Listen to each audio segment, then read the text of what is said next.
Attorney General, we're about to conclude. I have a follow-up question, so does Senator Shaheen, then we'll wrap up. I want to go back to something you said in your testimony that you've indicated that there's the possibility that unauthorized surveillance or spying occurred. And my question is maybe twofold. My question is, what is the basis for reaching that conclusion or a belief that something like that occurred? And what are the consequences for those who committed unauthorized surveillance? Did you say that I said that it occurred?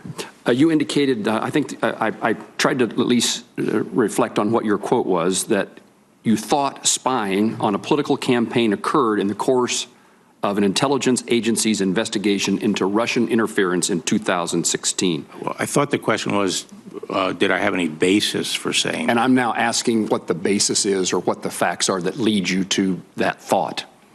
Okay, I am concerned about it, and I was asked about whether there was any basis for it, and I believe there is a basis for my concern, but I'm not going to discuss the basis. And what's potential consequences for those who violated the law? Well, it depends what the facts ultimately prove to be. Which would be determined in a prosecution?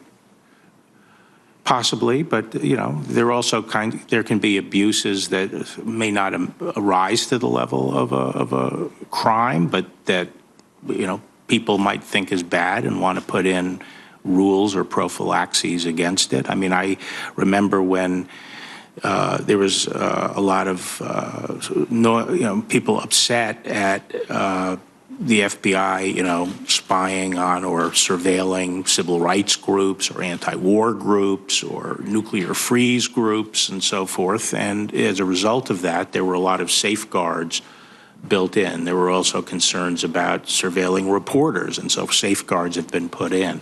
So it doesn't necessarily have to result in a criminal investigation or a finding of a crime.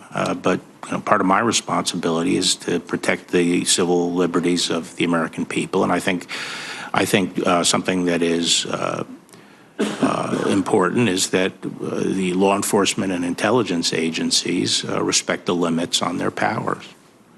I share that view with you, Mr. General, and am of the same generation in which those things occurred and were alleged to have occurred. Senator Shaheen.